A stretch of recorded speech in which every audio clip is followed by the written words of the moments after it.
Bueno, si os parece bien, empezamos la mesa redonda y os voy a presentar a los ponentes de esta mesa que van a compartir con vosotros un debate sobre el estado de la educación y cómo cruzar puentes entre las nuevas teorías del aprendizaje y las aulas que tenemos hoy.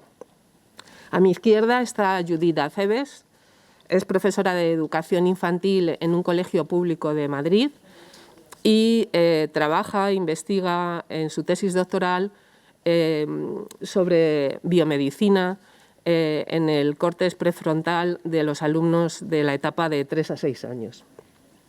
Es activa colaboradora en Aciertas y esta tarde pues, veréis alguna de las experiencias que ella ha subido a la red. En el otro extremo de la mesa está Marta López. Marta es doctora en didáctica de la biología, ha sido profesora de educación secundaria y bachillerato en muchos centros públicos de Madrid, ha sido profesora en el máster de formación del profesorado de la Complutense, es autora de numerosos libros de texto, ponente y formadora en numerosos centros de recursos para profesores.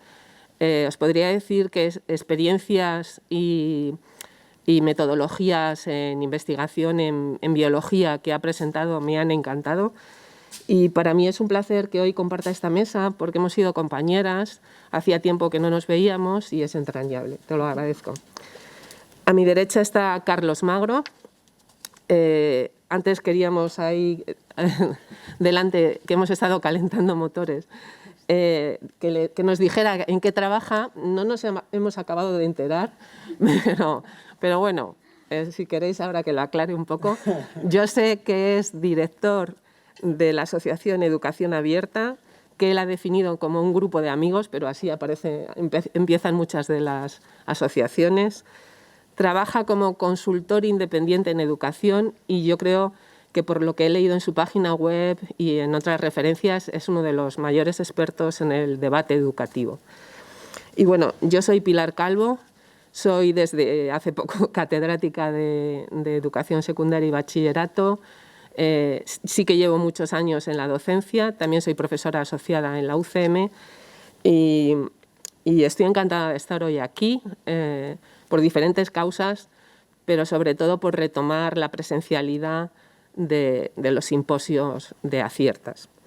Tenemos una hora más o menos de exposición, que más que exposición va a ser un diálogo entre nosotros, porque ya hemos visto que nos pisamos la palabra y nos pone las pilas el tema educativo. Y luego queremos que nos hagáis vosotros preguntas, inquietudes sobre la educación.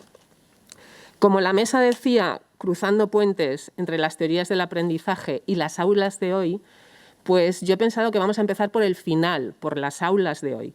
Quiero que sepáis lo que vivimos en el aula. Judith lo vive en infantil, yo lo vivo en secundaria, bachillerato y en la universidad, Marta también, y Carlos creo que está en todos los ámbitos. Entonces, en este sentido, en saber qué hay en las aulas, me gustaría empezar por el material con el que nosotros trabajamos, que son los alumnos, por el futuro de la sociedad. ¿Cómo es el alumno de hoy? Es verdad lo que siempre oímos, que es un alumno cada vez más despistado, que tiene menos esfuerzo, que, no sé, que está más desmotivado. ¿Qué edades creéis que son claves? La edad temprana es algo que debatimos en Aciertas siempre, buscando que el llevar la ciencia en las edades tempranas. Yo creo que hay una edad que me supone siempre un conflicto, porque les veo en una edad muy difícil, que es la de 12-13 años, cuando nos llegan a los institutos. Creo que es una edad de crisis. Y bueno, ese alumno se sitúa muy lejos de nosotros, de los profesores, del ámbito educativo. Pues no sé, a partir de ahora ya empezamos el diálogo. Si quieres, Marta, ¿cómo los ves tú o cómo los has visto? Buenos días a todos. Bueno, antes de empezar, muchas gracias, Pilar. Primero por la invitación. Me encanta estar aquí, como decías tú, hablando de educación, que es algo que siempre apasiona a los que nos dedicamos a esto. Y luego por tus palabras, ¿no? Que ¿cómo veo yo a los alumnos cuando llegan al instituto? Un poco como tú has dicho, cuando llegan al instituto con esa edad de 12, 13 años y de ahí en adelante, para ellos es un cambio tan grande, se sienten de repente mayores, están un poco descolocados y sí, despistados, pero yo creo que con pocas ganas de trabajar, con muchas ganas de casi cualquier otra cosa. Pero fíjate que creo que en eso en concreto, no creo que sean muy diferentes a como han sido los alumnos siempre, ¿no? Cambia más el contexto que lo que es la iniciativa del propio alumno. Las iniciativas de los alumnos a esas edades o sus intereses están generalmente lejos de la filosofía, de las matemáticas, de la historia, están en otro sitio. Pero cuando yo tenía 12 años, que todavía me acuerdo algo, creo que también era así. Es decir, que eso probablemente, seguro que hay cambios, pero probablemente no tantos como los hay en el contexto. Es decir, lo que ahora tienen es eso que tiene Carlos encima de la mesa, por ejemplo, las tablets, los ordenadores, las redes sociales, todo eso sí que supone un cambio. Y es un cambio que nos ha venido de golpe a los profesores, igual que les ha llegado de golpe a los padres y que ha llegado de golpe a la sociedad en general y que todavía no sabemos manejar muy bien. Pero yo creo que la actitud del alumno en principio no hubiera sido muy diferente si no fuera por este cambio tecnológico que ha habido. No sé cómo lo veréis. Bueno, efectivamente yo no estoy en el aula, como bien señalabas, no estoy con ellos a diario. Sí entro en muchas aulas y en muchos centros educativos y sí trato de pensar un poco como todos, ¿no? Estamos trato dándole vueltas a ver qué nos está pasando también como sociedad. Yo creo que, efectivamente, yo creo que los alumnos son bastante parecidos con 12 años, por ejemplo, si nos ponemos en esa edad, en la entrada en el primero de la ESO en el instituto, a cómo éramos nosotros, recordar todos lo difíciles que eran los séptimo y octavos, ¿no? Que los que tengamos unos años y lo vivimos o fuisteis profesores en esa época, que eran cursos difíciles, ¿no? No eran, ¿no? Probablemente más difíciles que luego los de BUP y por supuesto mucho más que un COU o que un bachillerato ahora, ¿no? Que ya la cosa, por muchas razones, es distinto. Entonces, en ese sentido, probablemente no haya mucha diferencia. Lo que sí creo que es importante es cómo estamos cambiando como sociedad. Yo creo que como sociedad, y ya no solo los niños, y por tanto en qué le ponemos, qué es lo importante como sociedad, cuáles son nuestros deseos como sociedad, como personas, como adultos, como chicos, ha cambiado radicalmente. Por decirlo de alguna manera sencilla, creo que, y un poco quizá extremista, pero creo que vivimos en una sociedad extremadamente consumista. Y esto es un problema, la pulsión del consumo continuo de todo, de emociones, de contenidos, de experiencias, de amigos, de amigas, de relaciones. Pensarlo es también para los adultos, está afectando profundamente nuestra relación con muchas cosas del día a día, entre otras con las relaciones que tienen que ver con lo más académico, lo más educativo. A mí me gusta pensar en los docentes como maestros de la atención. Es decir, yo creo que si algo es un profe, es un maestro de la atención, que significa esa persona que es capaz de capturar la atención, mantener la atención, dirigir la atención, disciplinar la atención cuando hay que disciplinarlos. Hay alrededor del concepto de atención, yo creo que podemos elaborar toda una teoría de la práctica docente, y los buenos maestros son esos y maestras son esas que, pues eso, son capaces de hacernos mirar por esa ventana que a nosotros no se nos había ocurrido, o de mantener la atención sobre algo, un objeto de conocimiento práctico, teórico, lo que sea, que a lo mejor pues no estábamos predispuestos a ello. Y si os dais cuenta, si esa es la labor fundamental de un docente, la atención precisamente es lo que más nos falta a todos también como adultos. Es decir, es una sociedad que yo he definido como hiperconsumista, pero también, y es la otra cara del consumismo, es la absoluta falta de capacidad de concentración y de atención que tenemos también los adultos. Y por tanto, unos niños que todavía están, ¿no?, unas personas formándose, que lo tienen esto todavía quizás más exacerbado. Luego, uno de los problemas, y hay muchos otros en ese cambio del colegio, ¿no?, de la primaria a la secundaria, con esas edades además de transformación personal, es también la sociedad en la que estamos, en la que no hay una lucha por la atención, muchísimas cosas que nos quieren capturar la atención, y los maestros son otro agente que tiene que trabajar la atención precisamente de los. Por eso ser un profe, en este caso una profa de secundaria, es todavía más difícil, y probablemente sea más difícil que hace 30, 40 años, porque vivimos en una sociedad de la no atención, de la incapacidad para prestar atención, insisto, también los adultos. Ahora podemos ver otros factores, ¿no?, que hacen que esa transición sea especialmente complicada. Sí. Bueno, quería agradecer primero a Ciertas y a Coste por invitarme, y abrumada porque tengo aquí compañeros y compañeras de mesa que tienen mucha trayectoria en educación. Sí que es verdad que en todos los procesos madurativos, desde infantil hasta secundaria, pues como bien apuntabais, tienen muchos cambios, el desarrollo va cambiando, se van conformando también la personalidad de cada uno. Pero fijaros, hay dos puntos importantes, tanto a nivel de 12, 13 años y a nivel de infantil, que ocurren en estas franjas de edad, que se llama a nivel del cerebro, es la poda neuronal. O sea, eso que ocurre en las etapas de infantil, donde realmente toda esa información y esos caminos y esas rutas sinápticas no tan necesarias o no tan trabajadas, nos cuesta tanta energía al cuerpo conservarlas, que es mejor buscar otras alternativas y dejar las necesarias. Ocurre lo mismo luego a la edad de 13, 14 años, vuelve a ocurrir lo mismo, y eso hace que nuestro alumnado esté con esa pérdida de organización en el tiempo, con esa pérdida de qué soy yo, qué se espera de mí. Entonces son como dos etapas muy diferentes, pero que en el fondo están muy conectadas, porque les pasa algo muy parecido, solo que el bagaje que tiene en cada edad es totalmente diferente. Y respecto a lo que apuntabais, en todas estas etapas y en todo este proceso educativo, ¿no?, y hablando en la parte educativa, como bien decía Marta, pues bueno, la sociedad hace que va cambiando también la forma de acceder a la información y de recibir la información. Y esto relacionándolo con las nuevas tecnologías, cómo llegan al aula, cómo se aplican en el aula, cómo se trabaja con ellas en el aula, pero al mismo tiempo relacionándolo con lo que decías, apuntabas tú ahora, que respecto a la atención y a la información. Nuestro alumnado ahora mismo está infoxicado, tiene exceso de información, y cómo canalizar toda esa información que les llega ahora mismo. Pues bien, ¿no?, los influencers del momento pueden ser los profes. Cómo captar la atención. Vamos a cambiar la frase de préstame atención a ser capaz de captar la atención de mi alumnado. ¿Cómo poder hacer eso? Y claro, es un cambio grande que tenemos que intentar también, como profes, estar dispuestos, pero sí como sociedad, también saber darles herramientas de que lo que nos rodea alrededor, cómo discriminar todo esto.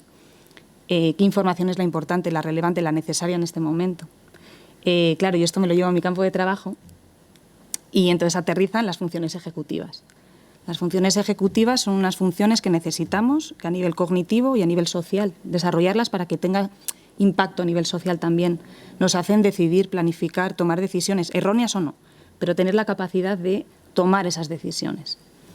Este trabajo de las funciones ejecutivas es necesario para poder discriminar toda esta información que nos lleve y que nos llega.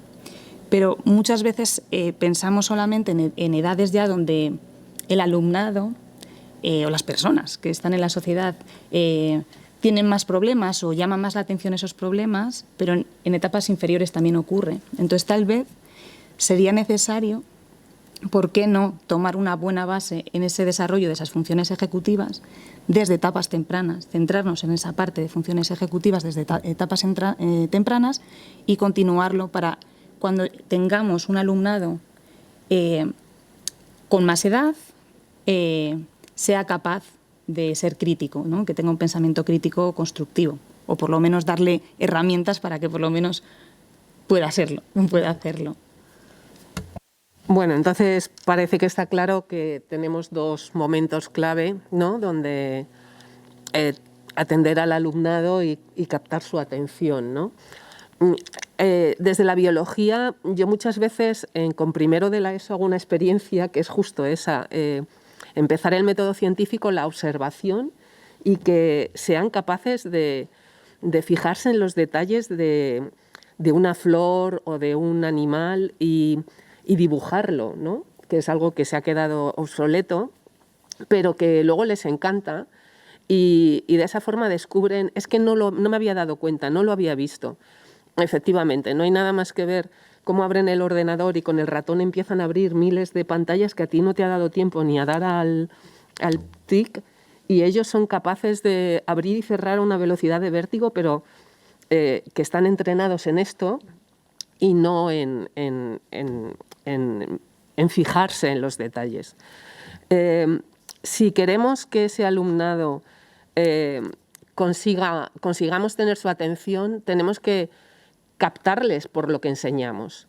¿Qué enseñamos en este momento? ¿Cómo es el currículum que llevamos a las aulas? ¿Cómo es la dinámica de esas clases, la temporalización? Bueno, os vamos a contar brevemente cómo es esa dinámica, que es una dinámica que tiene paradójicamente muy poco de dinámica y mucho de fijista, y a la que estamos sometidos pues, por unas leyes educativas, ¿no? Si quieres empiezas tú, Carlos, que sabes un poco más de la política y nosotros te decimos... Bueno, no sé, yo creo que aquí sería casi más interesante... O sea, aquí lo que nos interesa no son las leyes, en el fondo, sino lo que pasa en las prácticas de aula. Que es el gran reto, ¿no? El reto que tenemos en España, pero en todos los países prácticamente del mundo, es que lo que dicen las leyes, que muchas veces están bien escritas, no son disparatadas, y lo que pasa en las aulas no sean dos mundos totalmente distintos, no haya una brecha como ocurre normalmente, ¿no? Lo que ocurre es que entre lo que se dice en las leyes y lo que pasa en las aulas hay una brecha demasiado grande, que tratamos que disimulamos, porque nos obligan a hacerlo en las programaciones, en todo el papeleo que hay que entregar a la inspección, previamente, y que exige, antes lo comentábamos, un esfuerzo poco productivo, porque ese sería un esfuerzo de programación, de diseño, de planificación, de colaboración con otros docentes, de tratar de... ¿no? Ese sería el esfuerzo interesante, pero al final lo que se hace es un esfuerzo enorme que muchas veces cambia por los años, porque cambian las leyes y cambian las exigencias, enorme por parte de los docentes para adecuar, ¿no? tratar de adecuar lo que ellos hacen con lo que les están pidiendo, y es un esfuerzo improductivo que genera mucho desgaste en el profesorado y en algunos casos reacciones contrarias a cualquier proceso de mejora y cambio.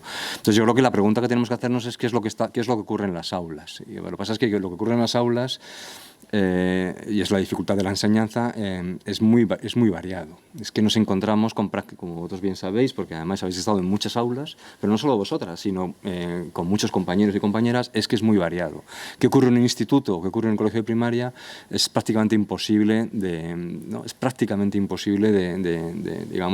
abstraer en un concepto, ¿no? Porque seguimos teniendo una enseñanza demasiado dependiente, en el fondo, de las prácticas personales de cada docente, para empezar, con lo cual es muy difícil de generalizar y de saber, ¿no? De analizar qué es lo que está ocurriendo en las aulas. Lo que nos encontramos es, yo creo, y aquí yo trato de generalizar con los errores que esto conlleva, ¿no? Pero dos culturas profesionales para empezar, y esto es una simplificación muy grande, pero una sería la cultura profesional de la infantil y de la primaria, que es otro colectivo docente totalmente distinto del de la secundaria, por tanto una cultura profesional en primaria y en infantil, y una segunda cultura profesional totalmente distinta que nos la encontramos en la secundaria obligatoria y en la secundaria no obligatoria. Eso para empezar. Luego nos encontramos con, yo creo que variedad enorme de prácticas educativas dentro, por ejemplo, de un instituto, dentro de los docentes de un claustro de un instituto, que van desde las prácticas de la enseñanza activa, la indagación, por ejemplo, hablando de ciencia, ¿no? La indagación, los proyectos, la contextualización, la construcción de conocimiento, ¿no? Lo que estaría más cerca de teorías más constructivistas, todo el movimiento que podríamos vincular al aprendizaje visible, a la enseñanza ¿no? para la comprensión. O sea, podemos encontrar muchísimos docentes ahora mismo en nuestros institutos practicando ese tipo de enseñanza, y también muchísimo docente todavía practicando una enseñanza pues mucho más limitada, en el sentido de menos variada, o sea, más exclusivamente, porque también es importante, transmisiva, con una cultura de la evaluación muy determinada. Es decir, que nos encontramos con demasiada variedad de prácticas que nos hacen muy difícil saber realmente qué es lo que está pasando. Todo apunta a que deberíamos tener mucha más diversidad de prácticas y de metodologías dentro de las aulas de las que tenemos. Es decir, no se trata de elegir unas u otras, o sea, no se trataría de la enseñanza, digamos, transmisiva, la clase magistral o la enseñanza por proyectos, sino que necesitaríamos una y otra. Necesitamos combinar distintas, ¿no? metodologías de enseñanza, necesitamos combinar distintas metodologías de evaluación, necesitamos trabajar muchísimo también la traba del currículum, ¿no? Que todavía sigue siendo un currículum y ahora podemos también entrar excesivamente compartimentado. Bueno, todo esto tiene implicaciones sobre la organización escolar, sobre los tiempos que tienen los docentes para programar individual y conjuntamente, sobre los tiempos que tienen los docentes para reflexionar sobre su práctica, con sus compañeras. Bueno, hay un montón de temas que tienen también que ver con la organización escolar y con los tiempos y con los espacios de los que se dispone, que hacen que eso que encontramos en muchos institutos, en algunos profesoras concretamente, no se generalice a todas las aulas, ¿no? Es decir, que tengamos una panoplia de prácticas demasiado, bueno, un espectro demasiado amplio, ¿no? Pero, Marta, por ejemplo, ¿por qué sucede esto? Porque, bueno, lo sabemos de sobra que, por ejemplo, ves a los alumnos que dicen, ¿quién toca ahora? ¿Quién viene ahora? Pues la de lengua. Y entonces saben que la de lengua va a ser una clase magistral y entonces ya pues ellos se tiran para atrás y que aquello va a ser, pues nada, coger apuntes. ¿Dónde vamos ahora? ¿Biología? O sea, ¿cómo puede ser que haya tal heterogeneidad? Y efectivamente ellos van adecuando su cabeza a la dinámica que viene, que es completamente distinta, sobre todo en secundaria, de un profesor al siguiente, ¿no? Sí, y no solo su cabeza, su comportamiento también. Sí.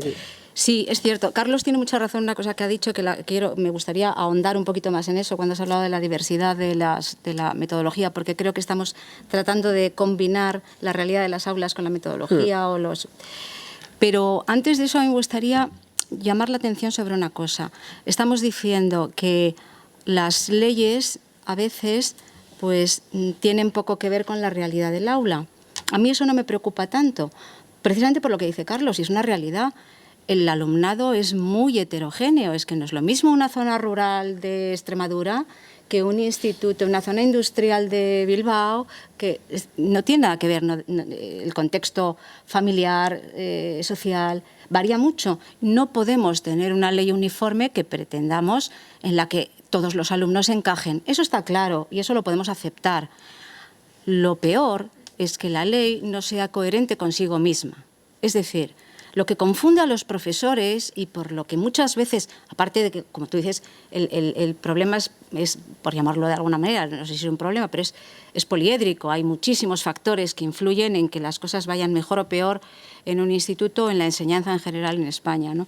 Pero una de las cosas que confunde muchísimo al profesorado es que cuando nos enfrentamos a una ley, y yo me he enfrentado a muchas, no sabemos muy bien qué hacer con ella, porque en la justificación de la ley te hablan de unos propósitos y te hablan de un compromiso de esa ley con una serie de valores, de objetivos, pero luego al profesor le ponen un currículum y al profesor le ponen unos, llámalos, porque cada ley lo llama de una manera, estándares evaluables, o bien objetivos que tienes que calificar, o bien criterios de evaluación, llámalo como quieras. Al profesor le piden un resultado final que se comparece poco con lo que le han dicho al principio que iba a ser esa ley. No sé si me estoy explicando.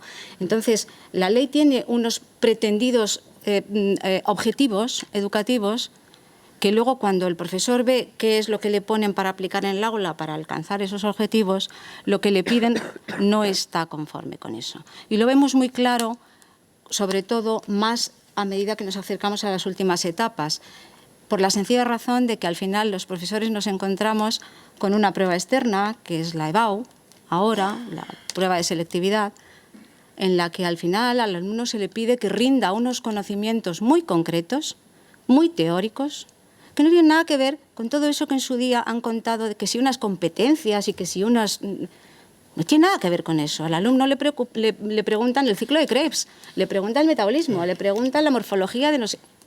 Es decir, le preguntan exactamente lo mismo, y yo os invito a que hagáis la prueba, que saquéis un examen de COU de hace 40 años y os pregunto en qué se diferencia de lo que piden ahora los alumnos de segundo de bachillerato en selectividad. En nada, en nada. Pero es que resulta que esa es como la piedra de toque del sistema educativo. Ahí es donde se evalúa el conocimiento de los alumnos. ¿Qué evaluamos? Eso. Entonces, a mí lo que me preocupa no es que la ley no sea capaz de ajustarse a los centros. Para eso estamos los profesores, podemos hacerlo. Es decir, yo tengo un contexto, yo tengo unos alumnos, la ley dice esto y yo, bueno, me manejo. El profesor, el claustro, llamadlo como queráis. Pero es que no podemos afrontar un problema de falta de calidad, si lo queréis llamar así, o de poco rendimiento en la educación, si no tenemos un diagnóstico claro. Ese diagnóstico no se ha hecho. Si vosotros vais a la prensa, cada vez que sale una ley, cada vez que salen los famosos informes PISA, o cada vez que sale alguna de estas cosas, oiréis voces clamando sobre 100.000 cosas, pero no hay un diagnóstico serio, claro, reflexivo, con datos acerca de cuál es la realidad del sistema educativo en las aulas. Si no tenemos ese diagnóstico, mal podemos hacer una corrección de aquello que consideremos que no está bien. Y si luego esa ley que nos sacan cada X tiempo es una ley que no se ha basado en ningún diagnóstico de ese tipo, pues puede entrar en eso que entramos constantemente, que son esas incoherencias que al profesor nos despista mucho, porque nos están pidiendo que seamos altos y bajitos a la vez, y eso no puede ser.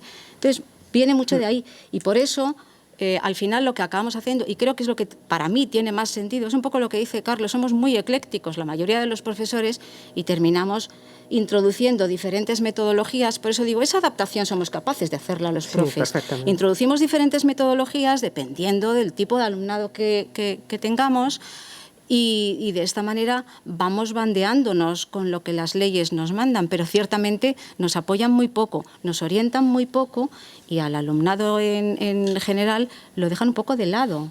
Es decir, que y solo una cosa más quería apuntar cuando hablamos de las diferentes metodologías, porque a lo mejor ahora entramos en qué se puede hacer y tal, ¿no? Pues yo creo que el aprendizaje por indagación, que yo lo he hecho muchísimo en el bachillerato internacional, el aprendizaje por proyectos, pero la denostada clase magistral, creedme que a veces es necesaria. Y os voy a decir solamente una cosa. Hay alumnos que la única ocasión que tienen de oír a una persona hablar en un lenguaje formal, académico, serio, es a su profesor, porque en su casa no oyen eso y en su entorno no oyen eso.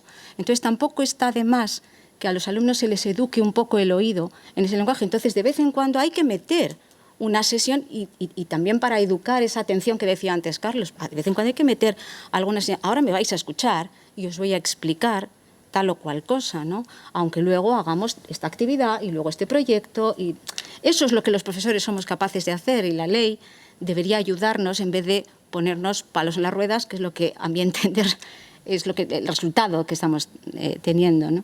Sí, un segundo. Es que creo que ahí está el punto clave, ¿no? ¿Qué queremos que sepan los alumnos? ¿Queremos que acumulen datos o queremos que aprendan a saber, que aprendan a pensar, ¿no? Una anécdota que yo siempre digo a los alumnos es que fui a los primeros Erasmus que hubo, Y entonces allí con todo el conjunto de alumnos europeos, los españoles éramos 4 calladitos, ¿no? Esperábamos la charla del profesor, y alemanes, franceses, etcétera, no hacían nada más que levantar la mano y preguntar y preguntar. Y yo decía, estos son unos pesados, están todo el tiempo interrumpiendo la clase.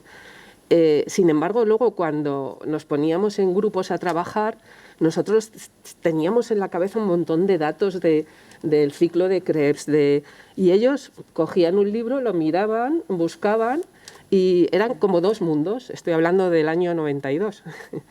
Entonces, ahí es donde se veía la diferencia de sistemas educativos, ¿no? Tenemos que empezar a elegir la metodología, cómo construir su pensamiento, ¿no? Sí, Judith. Sí, quería decir que el punto que ha tocado ahora Marta respecto supeditas, ¿no? Supeditas toda la educación de tu alumnado para luego una prueba final que no difiere mucho de una de hace tanto tiempo. Entonces, ¿qué ha cambiado en realidad, no? Ha cambiado también la sociedad, que lo apuntábamos antes. Entonces, al final, tendríamos, ¿no?, que fomentar el construir un alumnado que sea competente, que sea crítico, que sea reflexivo, ¿no? Volvemos a lo de un poquito más atrás.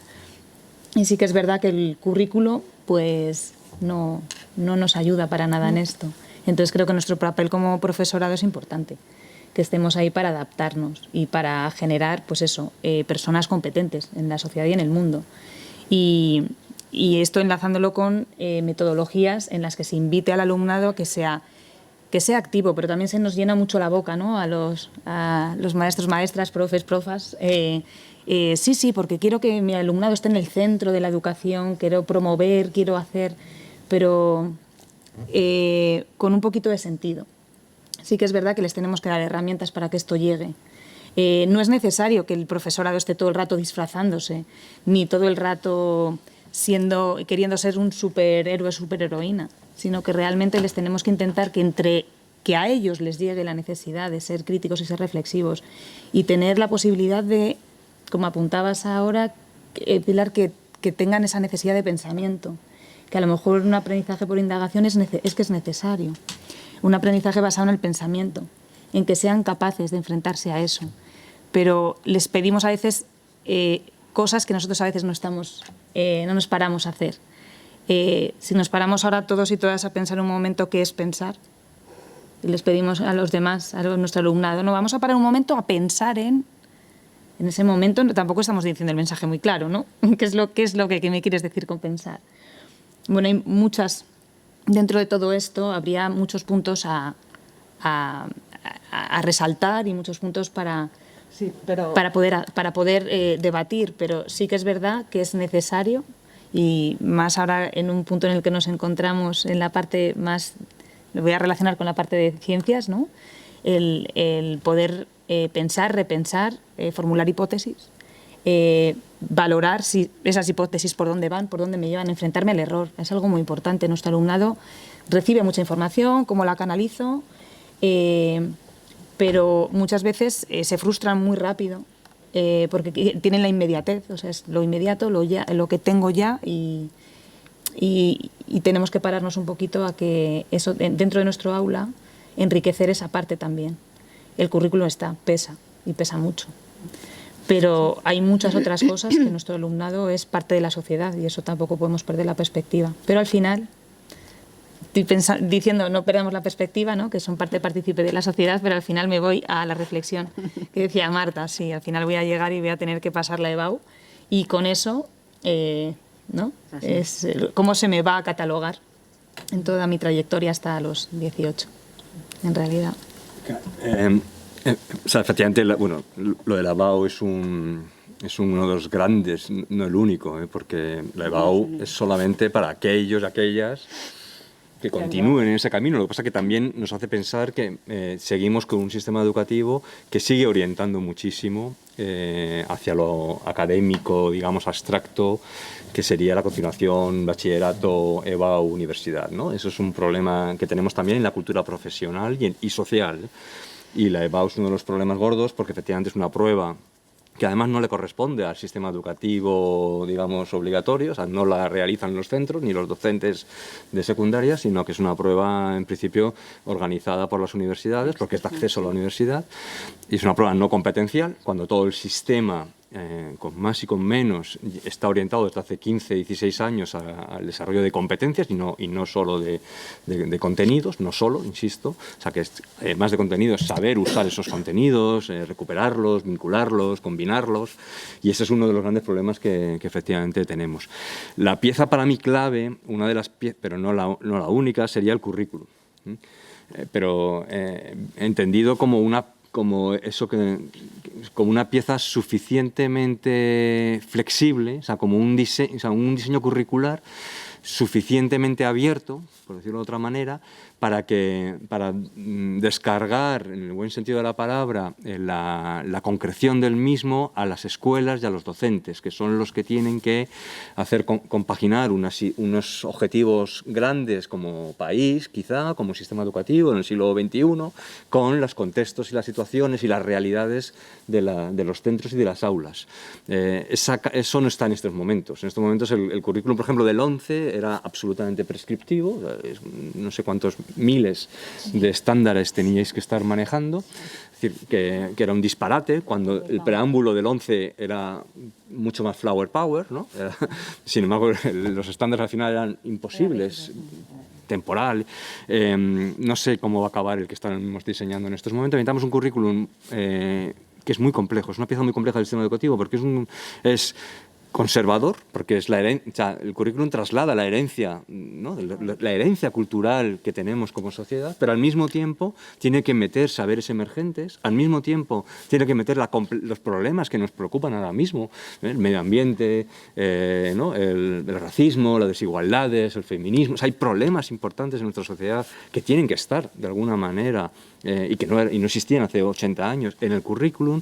El currículum es una pieza muy importante que tiene que estar suficientemente abierta para que, insisto, los docentes, mejor colectivamente que individualmente, lo concreten en sus centros, lo contextualicen a sus regiones, a sus centros, a sus barrios, a sus pueblos, que son totalmente distintos, y esa sería la pieza para mí fundamental. Y el problema con el currículum es que nos falta el tiempo, o con el currículum o con las escuelas. La gran dificultad con la que jugáis los docentes es la ausencia del tiempo, porque la otra variable importante es el tiempo. Y el tiempo es lo que hace que no se haga una enseñanza de comprensión realmente, ni de las ciencias, ni de las ciencias naturales o sociales, o la física, o la química, o la biología, o las matemáticas, ni de la historia, nada. No hay manera de dedicar el tiempo que se necesitaría dedicar para asegurarnos la comprensión de los contenidos. Y lo que nosotros buscamos es la comprensión de los contenidos, es decir, ser capaces de comprender el mundo a través de las disciplinas, a través de las materias, a través de los contenidos. Para eso hace falta una enseñanza que requiere tiempo, una enseñanza que a veces será efectivamente de exposición, otras veces será activa, otras veces será individual, otras veces será colectiva, otras veces, es decir, necesitamos, pero para hacer eso, que yo puedo enseñar el teorema de Pitágoras diciéndole, señores, A al cuadrado es igual a B al cuadrado más C al cuadrado. Punto. Y a partir de ahí hacemos un montón de problemas del teorema de Pitágoras. Ya está. Pero también puedo enseñar el teorema de Pitágoras tirándome varias semanas tratando de que ellos lleguen a esa fórmula, de que formulen el teorema de Pitágoras, ¿no? Con desplazamientos de cuerpos geométricos, o sea, que yo puedo dedicar. ¿Dónde comprenden mejor los alumnos? Pues evidentemente en la segunda variable. ¿Qué puede hacer un profesor? Pues seguramente decirles A al cuadrado es igual a B cuadrado más C al cuadrado, porque no me da tiempo a pasar al siguiente ítem que tengo que trabajar. Luego, la variable tiempo es muy importante. Y con esto, que termino ahora mismo, lo que quería decir es que probablemente lo que tendríamos es un currículum, no sé si más pequeño, pero desde luego con más sentido, más orientado a la comprensión, más abierto para que se contextualicen las realidades de las aulas y que permita a los docentes no tener esta espada de Damocles constantemente de que no llego y por tanto voy metiendo, voy consumiendo, esta idea que decía al principio, pues temarios rápidamente sin asegurar la comprensión del 80% de los alumnos, que es lo que desgraciadamente ocurre en muchas ocasiones. Ay, perdón. Quería decir una cosa más del currículum y quería abrir otro melón. Quería decir una cosa del currículum porque yo me he centrado en la EBAU cuando he dicho al final tenemos que rendir ahí, pero no solo. porque uno de los problemas que tiene el currículo es que efectivamente en los preámbulos se justifica muchas cosas, habla del aprendizaje que tú dices competencial que hemos tenido. No es del todo cierto, está en la ley, pero cuando tú te vas a los criterios de evaluación, yo doy clase en primero de bachillerato y me reviso la ley, o en cuarto o en tercero de la ESO, me da igual qué curso, yo me reviso la ley y me leo todo eso. Y luego al final digo, bueno, ¿y a mí qué me piden? Me piden unos criterios de evaluación. Ojo, los criterios de evaluación, de nuevo os invito a que os lo leáis, cualquiera de las leyes que hemos tenido hasta ahora, son siempre teóricos. Es decir, en la última ley se nos introdujo en la enseñanza secundaria un tema más que era, en relación con la enseñanza de las ciencias, que era como una especie de proyecto de investigación. Era obligatorio que los chicos hicieran en cuarto de la ESO, en tercero, un proyecto de investigación, tal. Eso viene como tema descrito, ¿no? Pues que los chicos sean plantear una hipótesis, hacer todo pero luego te vas a los criterios de evaluación, eso no aparece por ningún sitio. Los chicos tienen que saber describir la célula eucariótica. Nadie les pregunta, nadie les va a preguntar, no hay ningún criterio de evaluación relacionado con el trabajo científico ni con el proyecto científico, cero. Entonces es un tema vacío, es un tema que está ahí porque, como decías tú antes, queda bien, bueno, pero no hay ningún... Entonces yo como profe me puedo centrar y puedo... Pero a mí llega a fin de curso y yo llego a un chico que no ha dado la talla y lo suspendo. Y me viene su padre o su madre y me dice, ¿y a mi chico por qué la suspendía? No, porque el proyecto de investigación... Me dice, ¿dónde está en los criterios de evaluación que el proyecto de investigación cuenta para pasar de curso? En ningún lado. Por lo tanto, yo, profe, pues procuro ceñirme a lo que la ley me va a exigir, a lo que los padres me pueden exigir, a lo que la inspección me puede exigir, porque me puedo buscar un problema si yo trabajo por otro lado. No es solo la EBAU, el currículo nos marca muy mucho cómo tenemos que trabajar en el aula y la tendencia final, que es la que marca los criterios de evaluación, es teórica.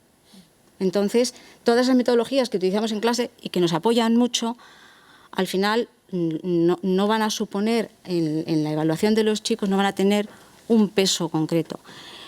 Pero luego, al margen de eso, yo quería hacer esta puntualización, pero al margen de eso, decía, voy a abrir, porque os voy a hacer una pregunta que es, Carlos dice una cosa que es cierta, que es que nos falta tiempo. Claro, nos falta tiempo porque tenemos unos temarios así. Basta con, o sea, el tiempo es el que es. El tiempo, no es el tiempo lo podemos cambiar, lo que podemos cambiar es el temario. ¿Vale? Entonces, cuando se incorporan todos esos nuevos conocimientos que dice Carlos, porque ahora de repente los chicos tienen que saber de todo y tienen que saber lo que sabían antes o lo que se supone que tenían que saber antes, más los nuevos conocimientos que se van incorporando. Y estos nuevos conocimientos se van incorporando a costa de nada, no se quita nada de lo anterior. ¿Qué hemos hecho? Atomizar las asignaturas. Entonces tenemos ahora, en vez de tener 5 o 6 asignaturas con un tiempo razonable a la semana, pues tenemos 10 asignaturas de 2 horas para que quepa todo, para que quepa la filosofía, la historia, las matemáticas, porque de nada de eso hemos prescindido, ojo, no solo como asignaturas individuales, sino su propio contenido tampoco ha mermado, pero además hemos metido la tecnología y hemos metido las nuevas tecnologías, o sea, la informática y demás. Es decir, la pregunta que os lanzo, y de ahí es, a la hora de diseñar el currículo, quizá lo que tengamos que tener claro es qué queremos que sepan los chicos.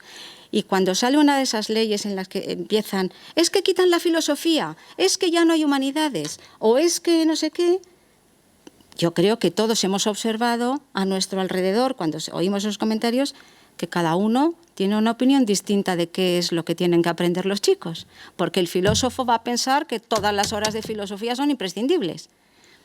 Y el físico va a querer que haya más física. Y mucha gente de la calle que no son docentes les da como vértigo que no se dé todo lo que se ha dado toda la vida en clase. Y luego le dice, bueno, pero es que también tienen que aprender ahora inglés y a lo mejor un segundo idioma. Y a lo mejor, y dice, bueno, sí, pero eso además. Claro, no puede ser. Entonces yo lo que os pregunto es, ¿cómo podríamos hacer para ponernos de acuerdo, casi diría que como nación, acerca de qué narices tienen que saber nuestros chicos? Porque hasta que no tengamos eso claro, no hay manera de hacer un currículum, ¿no? Bueno, pues venga, ahí queda el órdago.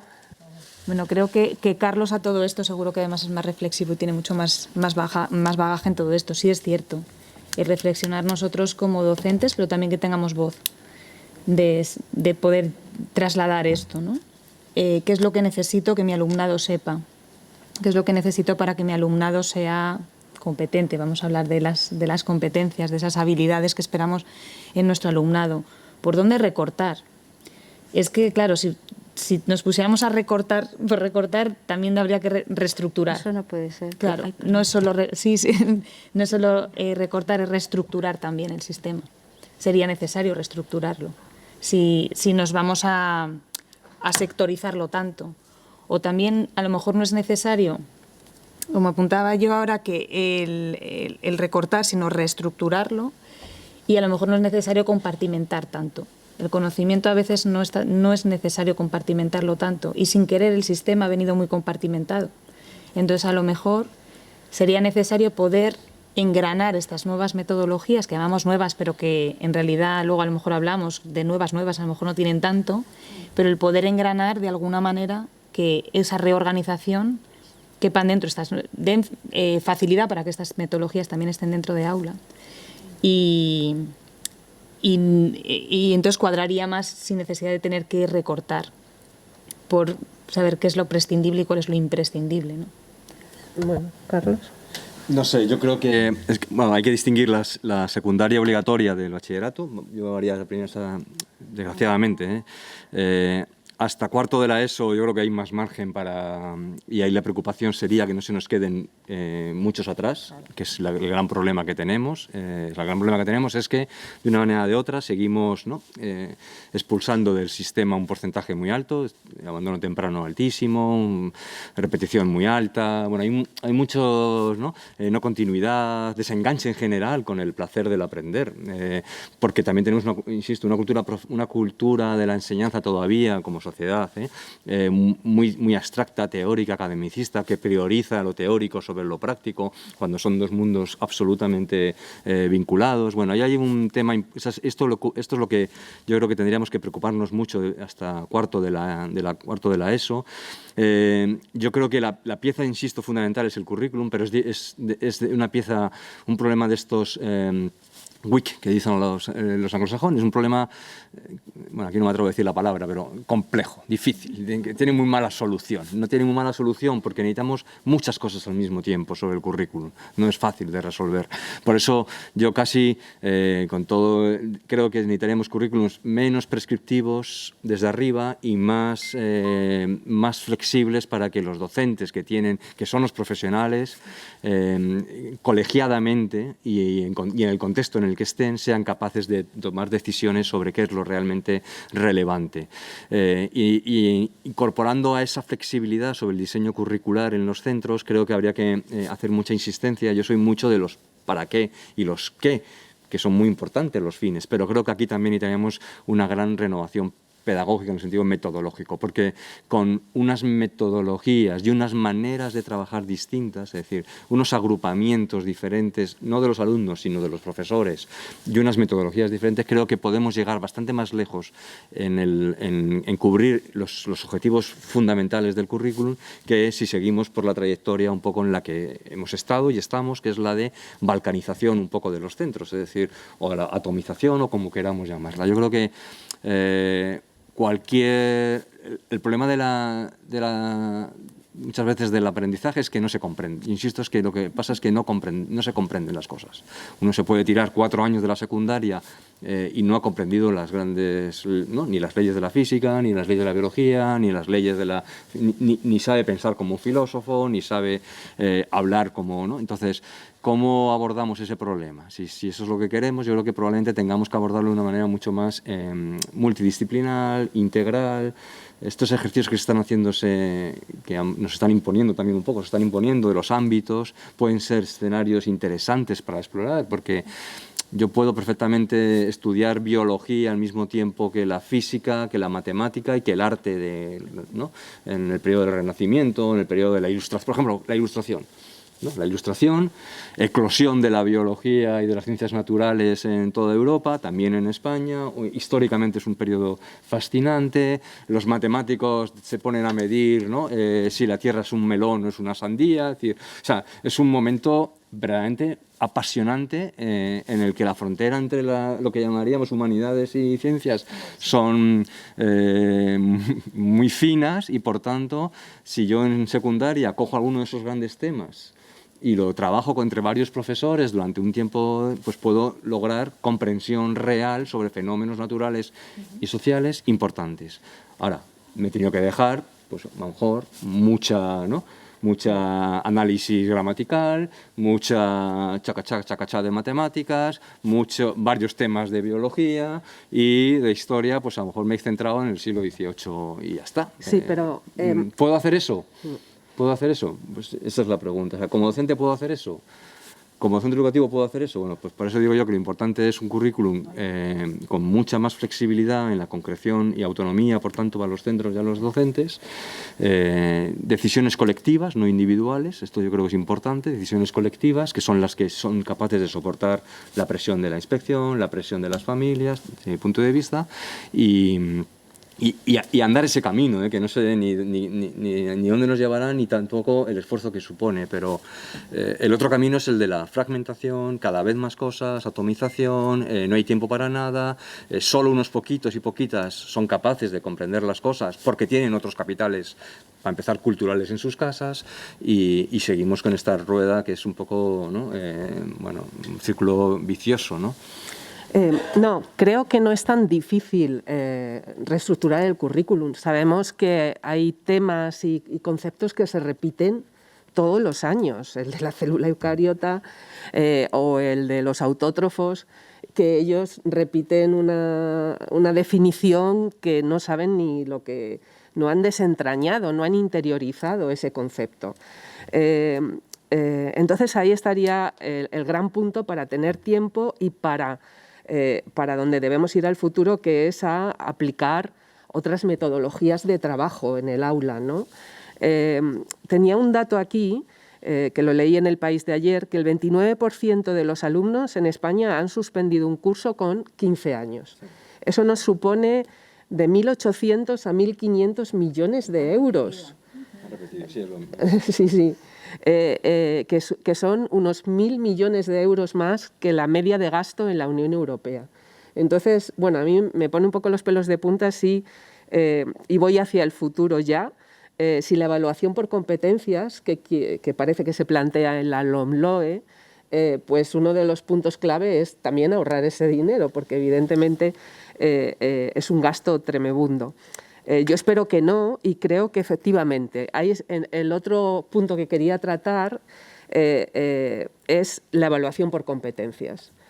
Si voy a evaluar por competencias, tengo que diseñar un currículum y unos libros de texto, que no lo hemos tocado, que cuando uno ha trabajado con editoriales es ya el colmo de la rigidez, ¿no? Porque tú quieres añadir o no sé qué y te ponen casillas allí. No, aquí esto y aquí resume una definición, y ese es en muchos centros y para muchos profesores es la guía a seguir, ¿no? Especialmente cuando hemos visitado por el máster de formación del profesorado centros concertados, que el profesor no es especialista en la materia porque han puesto a uno de matemáticas a dar biología pero ya en niveles altos, pues entonces coge el libro de texto y dice, pues lo que diga aquí y ya está, y tengo el libro de apoyo del profesor. Bueno, eso es otro mundo. Pues ¿cómo hacer esa evaluación por competencias? ¿Pensáis que es una buena estrategia? A ver, a mí me parece que es deseable la evaluación por competencias, porque todos queremos que los chicos, aparte de un conocimiento teórico, sepan para qué quieren esos conocimientos, que sepan manejarse con esos conocimientos. El problema es que hasta ahora... vamos a ver cuándo salga la ley. Hasta ahora eso no se ha podido plasmar en ningún sitio cómo se hace. Y pasa una cosa que yo he dicho antes y vosotros lo habéis dicho también, y es cierto que los profesores luego planteamos en clase diversas metodologías para atender una problemática que también es diversa, pero luego tenemos que rendir cuentas de una manera concreta, que es la que nos marca la ley. ¿Cómo nos van a marcar esa evaluación por competencias? Eso no está escrito todavía. No sé si ahora serán, en esta nueva ley, serán capaces de hacerla. Cuando los profesores nos buscamos distintos sistemas para conseguir que nuestros alumnos, como decías tú antes, si yo quiero que mis alumnos aprendan tal, pues cambio la metodología y hago... Y ciertamente nosotros hacemos eso. Pero luego es que hay otro problema añadido, que eso nos lleva a una falta de homologación. Tampoco podemos pasar a un currículum que yo estoy de acuerdo con Carlos en que es demasiado rígido, tendría que ser un poco más flexible, pero no nos podemos pasar de frenada, porque lo que tampoco puede ser es que cada profesor en su aula tenga la genial idea de hacer lo que sea, que afortunadamente la mayor parte de las veces son cosas muy sensatas, pero puede ocurrir que en alguna ocasión no. Y hace falta una homologación de conocimientos de alguna clase para que... Porque imagínate, en el ejemplo que tú ponías, y que es muy racional, ese tipo de proyectos yo los he hecho muchas veces y se aprende muchísimo, pero si tú te centras en un determinado campo, pero el profesor del instituto de al lado se centra en la Edad Media y otro se centra en el aprendizaje no sé cómo, al final resulta que tenemos alumnos que en diversos institutos están estudiando cosas demasiado diversas. Buscar esa especie de confluencia entre lo que debemos tener en común y lo que luego debemos dejar a la autonomía de los centros para que puedan desenvolverse con su contexto, ese punto yo creo que es muy difícil de alcanzar. Yo hasta ahora, desde luego, no lo he visto reflejado en ningún sitio y los profesores nos debatimos un poco entre lo que tú has planteado como tema de la mesa, en lo que la ley nos dice y lo que nos encontramos en la realidad del aula y tratamos a nuestro saber y entender hacerlo lo mejor posible y ponemos mucho esfuerzo y ponemos mucho tiempo y ponemos mucho entusiasmo y a lo mejor después de todo eso no lo estamos haciendo bien o no lo estamos haciendo bien de cara a mucha gente que nos podría juzgar. Quiero decir que si tú planteas una determinada metodología en tu clase, yo estoy convencida de que, tú hablabas antes, Pilar, de que determinados conceptos se repiten mucho, que a lo mejor los podríamos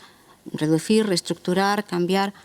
Yo te digo que hablas con varios profesores de tu misma asignatura y ni siquiera siendo de tu misma asignatura probablemente seáis capaces de encontrar un consenso absoluto en relación a qué quitar. Yo lo he visto con compañeros míos de departamento. Esto a lo mejor no hay que darlo con tanta profundidad. Sí, esto es importantísimo. Ya ahí tienes dos. No digamos cuando lo extendemos a todo el sistema educativo y decimos, ¿tiene que haber más horas de física o más de filosofía? ¿O tiene que haber...? Pero yo estoy con lo que decía Carlos, que quizás primaria y secundaria es otra estrategia que en bachillerato. Ya no es tanto qué quitamos, qué ponemos, sino qué queremos conseguir con esos alumnos. Por ejemplo, en el sistema alemán, en quinto en la 10, que es como quinto, bueno, mi hijo estuvo 5 meses clasificando plantas y al año siguiente otros 5 meses clasificando animales y se quedan tan anchos. ¿La necesidad era de saber zoología y botánica? No. La necesidad era de metodología y estrategia para conseguir en ese alumno una introducción al método científico. Y le hablas de, no sé, el ciclo de no sé qué y no sabe, pero sabe cómo buscarlo y cómo, cómo funciona la fisiología humana, etcétera. No es... Por otro lado, que se me ha olvidado antes, sabemos que sobre todo en primaria, supongo, y en primer ciclo de secundaria tenemos un alumnado muy, muy heterogéneo. Ha salido antes que el único sitio donde van a ser felices, a veces a lo largo del día, donde les podemos atraer y desarrollar inquietudes, donde van a ver a otra gente que les puede guiar en su camino y despertar entusiasmo, es en el colegio, es en la escuela. Y eso, la verdad, es reconfortante a tope, pero claro, ahí la evaluación por competencias es más fundamental que nunca, porque no van a conseguir unas calificaciones como pretendemos de otro alumnado. Bueno, eso era casi un paréntesis, pero sí, creo que el currículum hay que plantearlo no poner, quitar, sino qué quiero conseguir. Bueno. Sí que es verdad que a lo mejor ahora estábamos hablando de metodologías diferentes o innovadoras, o bueno, diferentes metodologías a poder abordar y trabajar dentro del aula según las necesidades, según el contexto, ¿no? El poder ser un poco camaleónicos y camaleónicas para podernos adaptar a las necesidades del aula. Yo creo que eso es necesario. Porque si nos replanteamos tanto el cómo adaptarnos y aplicar diferentes metodologías dentro del aula, porque si enseñamos de manera diferente o enseñamos ahora, evaluamos como antes. O sea, seguimos evaluando como antes, aún con metodologías que intentamos que el aula cambie o que nuestro alumnado también esté adaptado a la sociedad actual. O sea, porque entonces es necesario también cambiar esa visión de la evaluación, tener en cuenta que hay diferentes principios en la evaluación. Está la autoevaluación, la coevaluación creo que es importante. Hablábamos antes de la necesidad de trabajo en equipo con el profesorado, que me parece que es necesario lo siguiente, ¿no? El que podamos trabajar de manera interdisciplinar. Nos enriquece como personas y como profesionales, pero también somos capaces de poder trasladar en nuestro aula mucha más riqueza y nuestro alumnado sea mucho más rico. A nivel general, hablo a nivel cultural, a nivel de vida, a nivel de sociedad. Todo esto de trabajo en equipo muchas veces lo trasladamos también en el aula, pero si hablamos eso de evaluación, puedo coevaluar también, ¿no? Y trabajar en esa coevaluación. Más que competencias, yo lo llamaría habilidades, ser competente en tener habilidades para, tal vez, ¿no? El poder tener habilidades para algo. Podemos clasificar como habilidades blandas y habilidades duras. Las duras las podemos recoger del currículum, ¿no? Y las que sean blandas, las que son capaces de hacernos, pues eso, que hablábamos antes, ¿no? De indagar, de pensar, de ejecutar, ¿no? Ese pensamiento ejecutivo, ese pensamiento crítico. Todo eso tiene que estar recogido dentro de nuestras habilidades para hacer algo. ¿Qué esperamos que nuestro alumnado sea capaz de, tenga habilidades para, yo creo, más que las competencias puramente clasificadas, ya que nos hemos pasado de los criterios de evaluación casi a catalogar qué tipo de competencias necesitamos, ¿no? Simplemente sería reflexionar esas competencias, ¿eres competente o no? A lo mejor es necesario tener habilidades para poder desarrollar más competencias, a lo mejor. Con la evaluación, que la estás diciendo, ¿no? Es lo que tú evalúas y cómo evalúas marca lo que se aprende y lo que no y cómo se aprende ¿eh? O sea, si se aprende para vomitarlo al día siguiente o si se aprende realmente profundamente, que es lo que en el fondo buscamos. Entonces, efectivamente, creo que la evaluación sabemos que es la otra cara de la enseñanza o la otra cara de las metodologías. Y que no podemos separarla. Y la evaluación tiene muchas facetas, además. La evaluación que estamos más acostumbrados certifica y califica, y es una faceta cada vez, desde mi punto de vista, menos importante. Insisto, menos, desde luego, en la enseñanza obligatoria. Por eso no hay que rasgarse las vestiduras con el tema este de las asignaturas que nos aprueban, o sea, porque no ese es el tema importante, creo. La evaluación, además de calificar y certificar, debería ser fundamentalmente en manos de un profesor, de una profesora o de una maestra, una herramienta de enseñanza. Y ya está. Yo si utilizo la evaluación como una herramienta de aprendizaje, que es lo que verdaderamente creo que ayuda. Yo me autoevalúo, evalúo o coevalúo, como queramos decirlo, pero lo importante es diseñar de nuevo distintas estrategias de evaluación que permitan que sea una palanca más para el aprendizaje, no simplemente un proceso final de certificación de algo. Entonces, esa es la evaluación, digamos, la de todos los días. Lo que te preguntabas tiene que ver con los fines de nuevo del currículum, del sistema, de la enseñanza obligatoria o del bachillerato, de lo que queramos, o de la universidad. Es decir, al final, yo si soy un biólogo que ha acabado mi grado, ¿qué tengo que saber? Esos serían los objetivos finales. Si soy un niño o una niña de 16 años, un joven que termina la secundaria, ¿qué debo saber hacer? ¿Qué debo saber? Eso, en el sistema español, fracasado totalmente, y en el sistema europeo en general, y en todo el mundo, son las famosas competencias. En el caso nuestro, son las competencias clave europeas. Las 8 o 7, vamos cambiando. Fracasado porque entre esa declaración de que estos eran las competencias, la lingüística, la matemática, ¿no? Estas son las competencias clave que lo que debes saber hacer y saber valorar, ¿no? Como un ciudadano español que termina la educación secundaria en 16 años, entre esas competencias y cómo estaba estructurado los currículums, que era por contenidos, hay una brecha tan grande que es imposible.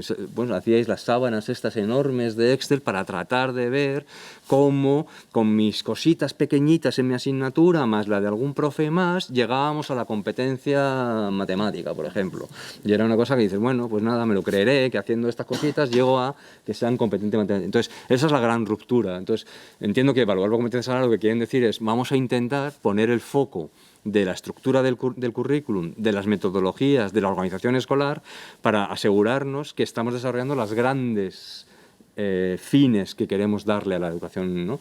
Que además lo están vinculando en estos momentos con ese famoso perfil, que es lo mismo, una manera de decir lo mismo, perfil del estudiante cuando sale. Es decir, ¿qué quiero que sepa y sepa hacer y cómo queremos que sea esa persona que sale con 16 años del sistema educativo? Y ahí a lo mejor no es tan importante, efectivamente, miles de contenidos que a mí me encantan, si yo soy como unos procesos, unas maneras de abarcar los problemas, unas maneras de comportarse, unas maneras de enfrentar un reto, unas maneras de, ¿no?, una serie de conocimientos clave fundamentales que me permitan construir sobre ellos, pero probablemente mucho menos de lo que les enseñamos, de lo que está en los currículos, de lo que nos gustaría a cada uno de nuestras especialidades o como padres, pero lo fundamental para que cuando acaben con 16 años pues sean competentes en eso, que quiere decir que si les pongo un problema que no han estudiado, sean capaces de por lo menos encararlo, que es lo que nos pasa muchas veces cuando acabamos una carrera incluso, te ponen un problema que no está en la asignatura en el libro de texto y no eres capaz ni de abordar el problema. Bueno, no eres competente claramente, ¿no?, en esa asignatura. Ese es un poco el gran reto que tenemos, que pasará seguramente por, bueno, pues este multifactorial, ¿no? Menos contenido, otras metodologías, otra evaluación, otra organización escolar, más colaboración de los docentes entre sí, más codocencia, más docencia compartida para abordar problemas desde distintas miradas. Bueno, pues todo eso es lo que probablemente, que ya se está haciendo, ¿eh? La noticia buena es que ya se hace, no es que no se haga, pero no está generalizado. Este es el reto, ¿no? Generalizar lo que ya se hace en muy buenos institutos y en colegios, ¿no? En centros de primaria y de infantil. Bueno, pues yo para finalizar, como el título era tendiendo puentes con las nuevas teorías de aprendizaje y aciertas, vincula esos puentes a la indagación en ciencias, pues ¿cómo veis esa conexión podemos hacer esa indagación en ciencias, podemos trabajar con los alumnos? Ya hemos hablado de que esas metodologías ya se están aplicando y que eso es posible, pero casi es como de una forma pues personal. Si el profe quiere, lo hace y lo aplica. Bueno, yo creo que tenemos que ser optimistas y creer en la utopía y creer que la ciencia además bueno, a mí personalmente, que me gusta tanto, nos brinda muchos temas en los que podemos acercar al alumno a la curiosidad, ¿no?, y al querer saber, ¿no? Quizás, Marta, que yo tengo experiencia de haber visto tus experiencias en indagación. Sí, sí, yo he trabajado mucho así. Y tienes razón, además, en esto último que has dicho, yo creo que tenemos la suerte de que contamos son asignaturas que pueden ser muy gratas para un docente. Probablemente, no lo sé, yo, a lo mejor es como tú dices porque me gusta, a lo mejor es, claro, a lo mejor es un poco más árido dar, no sé qué decirte, latín, o no lo sé, no lo sé, hablo así un poco, pero es verdad que con la asignatura que impartimos tanto Pilar como yo, que es biología, es muy fácil enganchar a los chicos. Siempre hay temas muy interesantes que tratar en el aula, que conectan además con su realidad, que eso es importante y que los pueden seguir. En ese sentido yo creo que somos afortunados. Y además es una asignatura que se presta mucho, como tú dices, a trabajar también por indagación. Yo he trabajado mucho así porque durante muchos años he estado dando clase además en bachillerato internacional y la metodología que se sigue es esa, no es otra. Con lo cual los chicos tienen que hacer sí o sí, tienen que hacer investigación, la biología se estudia así, tienen que presentar una monografía final, que es prácticamente una tesina, y bueno, pues a su nivel, claro. Entonces sí, he trabajado así mucho y por supuesto que es posible, es muy gratificante. Ahora, se trabaja lo que no está escrito, ellos y nosotros. Es decir, porque para que un chico o un grupo de alumnos trabaje así, lógicamente ellos no saben investigar, vamos a desengañarnos, ¿no? Entonces tú tienes que poner toda la carne en el asador, les tienes que marcar todo, tienes que enseñarles, hay mucho trabajo previo, no saben tratar datos, no saben utilizar datos, y yo creo que eso es uno de los grandes lagunas que tenemos en la enseñanza de ciencias, en la enseñanza media al menos, y con los pequeños también. Yo he visto trabajos muy bonitos de intentar introducir la enseñanza de las ciencias a través de datos con críos pequeños, y yo creo que hay que ir un poco por ahí, ¿no? Fijaos, en los datos, los habréis visto alguna vez, esos informes en los que siempre salimos tan mal y que tanto debate generan, que son los informes PISA. Si habéis visto, depende de la especialidad que seamos cada uno, ¿no? Yo lógicamente me he preocupado por los de biología. Las pruebas liberadas que salen de biología, lo que se les pregunta a los alumnos en estas pruebas de nivel que hacen cada X años, no tiene nada que ver con lo que explicamos en el aula. Entonces siempre dicen, es que los alumnos en España no saben ciencias. No es verdad, saben ciencias, saben otras ciencias, y es otro conocimiento que tampoco es diseñable, pero tienen otro. Entonces lo que no puedes hacer es un poco trampa, enseñar una cosa y evaluar otra, y es lo que nos está pasando en PISA. No es que sean unos vagos, que es la lectura que sale siempre en los periódicos. No es que sean unos vagos, no es que y tampoco es que la enseñanza en España sea un desastre. Tenemos alumnos egresados de nuestras universidades que se los rifan por ahí fuera. No es un desastre, es que estamos enfocando la enseñanza de distinta forma. Y por ahí fuera, especialmente el mundo anglosajón y especialmente las personas vinculadas al desarrollo de este proyecto de evaluación PISA, han tirado por una línea de trabajo que se sigue más en otras zonas y en España no. Entonces, nuestros alumnos saben recitarte las rocas metamórficas de memoria, pero llegas a la prueba PISA y te dicen, ¿y por qué no puedes poner un limón o por qué no es bueno una encimera de mármol en tu casa? Y dices, ahí va. ¿Y esto qué tiene que ver con las rocas metamórficas? Pues claro, es que es otro tipo de enseñanza, no tiene nada que ver. Y ahí nuestros alumnos, en muchas de esas preguntas, naufragan porque es el informe, o sea, en las pruebas PISA se trabajan esas competencias científicas, el contexto, el poder, que los alumnos, son pruebas que les piden a los alumnos que puedan verificar si un dato está suficientemente sustentado por ese contexto que les han presentado. Tienen que analizar gráficas, contrastar datos. Eso es lo que nosotros hacemos poco. Y lo hacemos poco no porque no nos guste o porque no sepamos, sino porque no nos lo piden. O sea, nos piden otra cosa y no puedes hacerlo todo a la vez. Esas son las competencias que yo creo que habría que introducir y habría que reestructurar el currículo para eso. Pero luego hay otras competencias que son las que ahora nos van a salir en la ley, que yo reconozco que ahí me pierdo más, porque son competencias un poco más generales, más, como decías tú, para formar a ciudadanos, que tiene que ver con el trabajo colaborativo. No sé exactamente, porque tú al final tienes que dar un aprobado o un suspenso, yo no sé exactamente qué puntuación dar al trabajo, o sea, me lleva mucho tiempo fijarme solo en eso, eso nos lo tendrían que dar un poco más trabajado, ¿no? Pues son competencias ciudadanas y los profesores generalmente somos especialistas. Entonces somos especialistas en algo, en física, en química, y entonces de repente te ponen a evaluar una cosa con la que yo estoy de acuerdo y que seguramente, pero te tendrán que dar un poco alguna directriz y hasta ahora eso no se ha reflejado, ojalá, porque las competencias científicas yo creo que sí sabemos evaluarlas, pero hace falta que nos den un margen en la ley para que eso realmente se pueda reflejar luego en los objetivos que tiene que alcanzar el alumno. Las otras, bueno, son más complejas y solamente pueden ser, como tú dices, a base de que todo un conjunto de profesores trabaje en una misma dirección, imagino. Bueno, si os parece bien. Sí, nada, era solo para apuntar respecto a las experiencias que tú has podido llevar en aula. Cuando estamos en secundaria, el bagaje que tiene cada profesor o cada profesora, pues tiene a nivel de ciencias experimentales, tiene un bagaje de una carrera, o si has tenido posibilidad de iniciar tu trabajo a nivel de laboratorio, experimentación y tal, que luego quieres trasladar al aula, que enriquece una barbaridad. Cuando nos quedamos en primaria y en infantil, parece que la ciencia experimental es algo elitista. Entonces es como, miedo me da. ¿Esto qué es? ¿Cómo se come? ¿Por dónde se coge?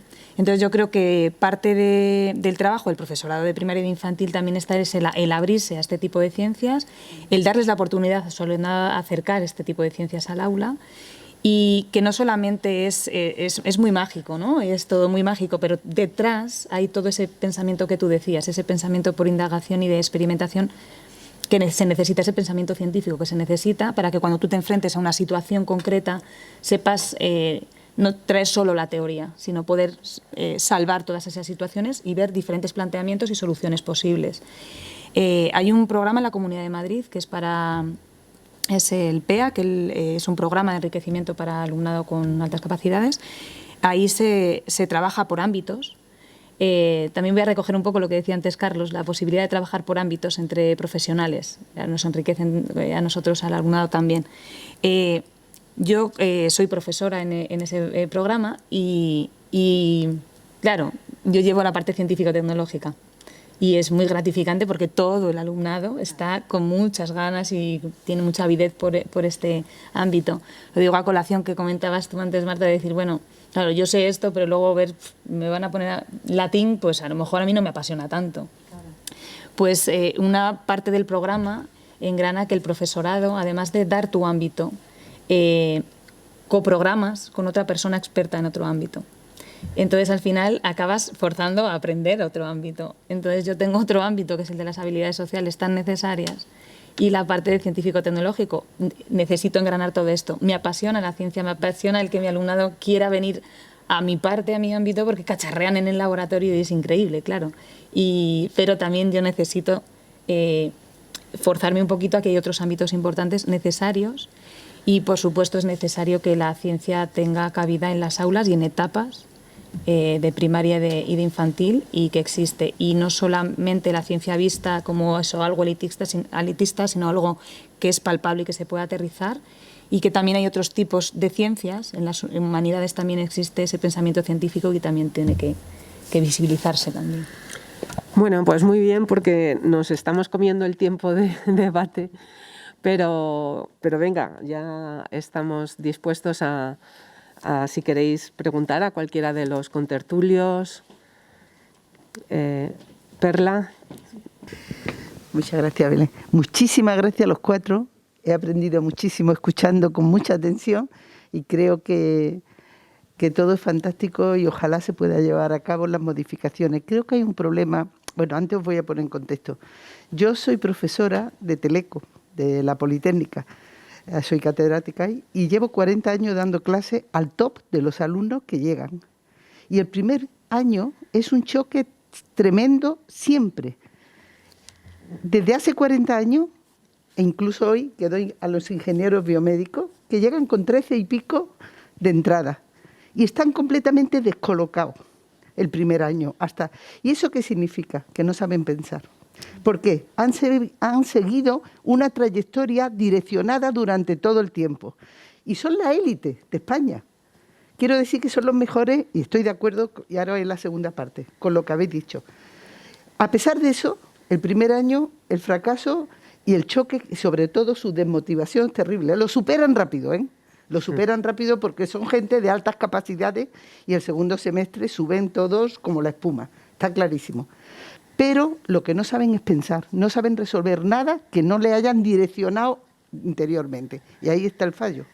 O sea, gente que tienen una alta capacidad, que pasan este BAU, y antes era la selectividad, y antes era lo que sea, las pruebas que han existido, pero que sacan unas notas porque son memorísticas, porque ahora aprenden de memoria una serie de conceptos y son incapaces de llevarlo a algo distinto, que es lo que tú le propones. Y además, sobre todo, que no le llevas de la mano en la universidad. Y vienen que le llevan del otro lado. Y cuando le haces reaccionar por sí mismo, porque yo soy muy interactiva y les hablo de mi investigación y de mi grupo y la gente se motiva, yo soy cuántica, con lo cual le hablo de cosas que le interesan mucho, Y llega un momento en que te das cuenta que están interesados, pero es que no saben pensar.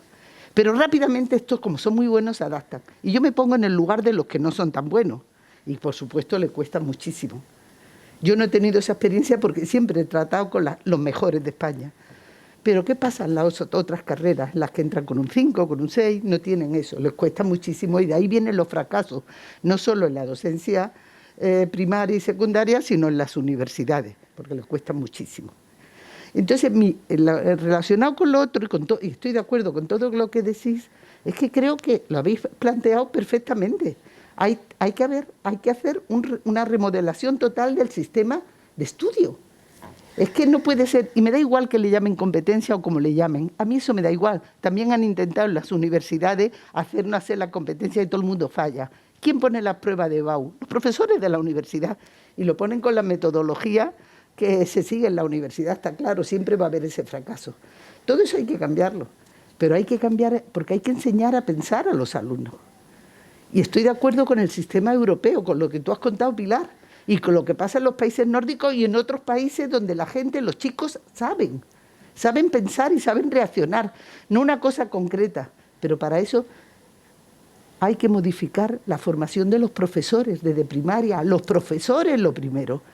Ese mantenimiento continuo que hay de profesorado con las técnicas actuales, eso existe en muchas partes del mundo y no aquí, obligatorio, como parte de su obligación.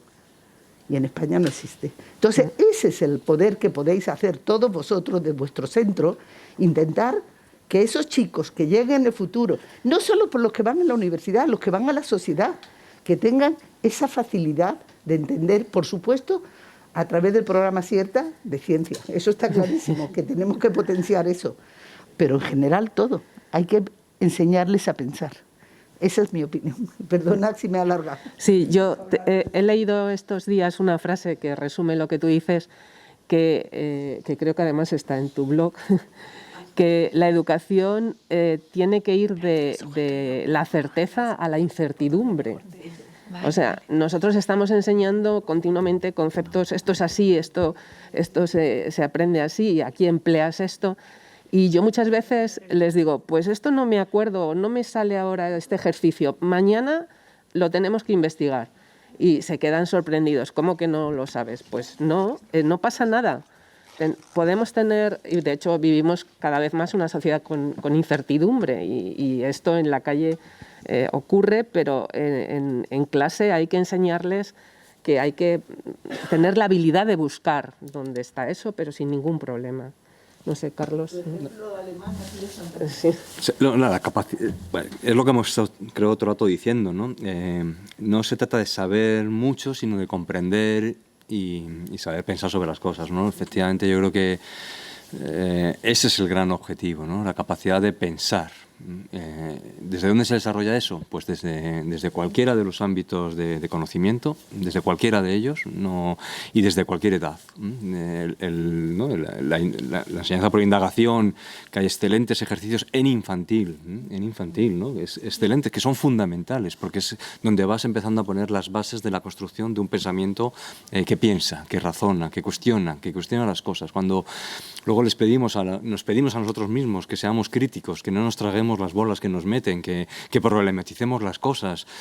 Todo eso requiere una trayectoria que empieza desde muy pequeñitos para cuestionar las cosas, para pensar sobre las cosas, para vincular conocimientos, ¿no? Eso es un poco y ese sería el gran ejercicio de la enseñanza, empezando desde muy pequeñitos hasta, ¿no? Y para eso necesitamos pensar como un filósofo, pensar como un físico, pensar como piensan los biólogos, pensar como piensan los antropólogos, pensar como piensan los lingüistas, cuando piensan, no cuando están simples, ¿no? Es decir, que a mí no me sobran ni las materias, ni las asignaturas, ni las especialidades, ni nada. Me sobra probablemente, porque no tenemos tiempo, mucho contenido, que no es que no sea importante, a mí, insisto, me gusta todo, pero es que no hay tiempo para todo. Y es mucho más importante asegurarnos la capacidad de razonar, de pensar, de vincular, de unir, ¿no? De unir áreas, y ese sería el gran objetivo. Para eso hay que ir descartando otras cosas. Por eso yo creo que la pieza central es el currículum, pero los instrumentos están en la capacidad de los docentes para contextualizar ese currículum, para utilizar distintas metodologías que son las que te hacen pensar. ¿Cómo piensa uno? Pues uno puede pensar porque te ponen un reto, un proyecto, un problema, pero una indagación, pero también puedes pensar hablando con los compañeros, ¿no? Con una pregunta detonadora que me hace, ¿no? ¿En qué hay que pensar? Pues tenemos que pensar en las relaciones sociales, en el medio ambiente, en la ciencia, pero también ¿no? en nuestra historia, ¿no? Tenemos que pensar en muchas cosas, pero eso es pensar, y eso se hace desde... Y yo creo que eso es un poco efectivamente el gran objetivo. Ese es el gran objetivo que tendríamos que buscar. Bueno, desgraciadamente arrastramos, ¿no? Bueno, pues unas culturas profesionales, unos currículos muy largos, unas cosas que no nos atrevemos, nos da miedo dejar de, yo qué sé, no, es que el análisis gramatical es fundamental, es que saberse, ¿no? las integrales es fundamental de esta manera, es que, bueno, pues a lo mejor si fuésemos menos integristas cada uno en eso y pensáramos más en esto que dices tú, que es lo más importante, comprender, pensar, vincular conocimientos, bueno, pues estaríamos mejor con 16 años, con 18, con 40, con 50 que tengo yo. Gracias, Carlos. Ay, perdón. No, solamente es que quería, como colofón, a lo que dice Carlos, estoy totalmente de acuerdo, claro. A mí me gusta recordar una cosa que decía Ortega, que es que se debe enseñar lo que se puede aprender, no todo lo que se puede enseñar. Quizá eso resumiría un poco la idea. Yo soy María Jesús, profesora de biología, y doy clases desde primero de la ESO hasta segundo de bachillerato. Para mí, bueno, después del debate y de lo que hemos hablado, tengo tantas cosas en la cabeza que vamos a ver si soy capaz de organizarme. Es mucho más fácil dar clase en segundo de bachillerato que en primero de la ESO. Porque en segundo de bachillerato no nos piden, sino que cumplamos con un currículum. Y los profesores lo tomamos como referencia porque además hay una prueba, que parece que la prueba no es para los alumnos, nos van a evaluar a nosotros también. Seamos claros. Cuando salen las notas, todo el mundo quiere ver que los chicos a los que les ha dado clase han sacado buenas notas. Porque en esas notas también están mis notas. Entonces, por eso los profesores, cuando repartimos horario y empieza septiembre, a todos nos gusta coger bachillerato, porque las exigencias no son las mismas. Sin embargo, cuando yo doy clase en primero de la ESO, a mí me van a pedir, y no estoy de acuerdo con lo que han dicho, yo tengo que evaluar competencias asociadas a unos criterios de evaluación. Antes, cuando nombraron los currículum, automáticamente me descargué el currículo de bachillerato de secundaria de Canarias, 9 criterios de evaluación, tercero de ESO de biología y geología, con 91 de estándares de aprendizaje. 2 horas lectivas a la semana. Si tienes la suerte que no te caigan viernes, lunes, que suelen ser festivos. Cuando yo me siento a diseñar mi programación, quiero darlo todo. Cuando yo programo, teóricamente, sin todavía conocer a mis alumnos, yo en el papel lo quiero poner todo, porque además lo tengo que poner. No me van a admitir una programación en la que no aparezcan todos los criterios. Así que yo me las compongo con mi calendario que sale publicado para que todo eso encaje en 9 meses, que no son 9 meses. Porque las clases empiezan en septiembre, pero junio prácticamente ya es que ni es mes. Examina, recupera. Y cuando llega el día de conocer a los alumnos, yo ya sé lo que no voy a poder dar. Pero sí tengo un objetivo claro. Y es que no quiero dar una biología descriptiva. Quiero dar una biología interpretativa. Y me he propuesto, porque así lo quiero, desarrollar proyectos pequeños, con 2 horas a la semana, que permitan, cuando salgan a la calle y ver una pared, eso es una colada. Que yo estoy sentada en la parada de la guagua y detrás de mí hay una colada. Ay, señor, ¿y eso cómo puede ser? Y que si voy a la playa de las Canteras, ahí hay unas montañitas que son conos volcánicos. Y que los he visto toda la vida y nadie me había dicho que eso eran volcanes, ¿no? Porque no sale humo. Y por supuesto que sí que se puede dar un currículo interpretativo. Por lo tanto, el foco hay que ponerlo en el currículo y hay que recortarlo. Pero además yo también siempre me planteo lo mismo cuando empieza el curso. Somos 10 profesores para dar diferentes materias, pero todos tenemos las mismas competencias. La competencia lingüística no es exclusiva del de lengua. La competencia lingüística es exclusiva mía también, porque hay un lenguaje científico y una competencia lingüística muy asociada a la ciencia. Yo tengo que saber usar el condicional, porque para hacer una hipótesis yo tengo que saber utilizar el sí, entonces. Y yo como profesora lo tengo que enseñar. Así que falla, y creo que en eso estoy de acuerdo con el compañero que ha estado hablando, la organización del centro. A mí me dan un horario, pero en ese horario no hay ninguna hora que diga que yo me tengo que reunir con mis compañeros más que una vez al trimestre. Una vez al trimestre no sirve para yo coordinarme. Y cuando lo he querido hacer ha sido a costa de recreos, pasillos, tardes, compartir en el drive, pero eso no es coordinación de profesorado. Así que mientras los horarios de los profesores se sigan diseñando como se diseñan, no vamos a arreglar nada. El currículo puede ser largo y si no lo doy, lo justifico. Pero si yo no me coordino, ¿cómo puede ser que 10 profesores entrando en un aula para dar las mismas competencias y tenemos 30 alumnos que al final no son competentes? No, lo estamos haciendo mal. Sí, eso. Por lo tanto, o nos coordinamos y nos permiten hacerlo, y para eso la organización del centro tiene que cambiar. Y yo reivindico desde aquí otra forma de organizarnos el profesorado, que no es que los directores de centros se limitan a lo que les dice inspección, y que inspección educativa no acompaña, inspección educativa fiscaliza. Entonces es tan complejo la enseñanza que...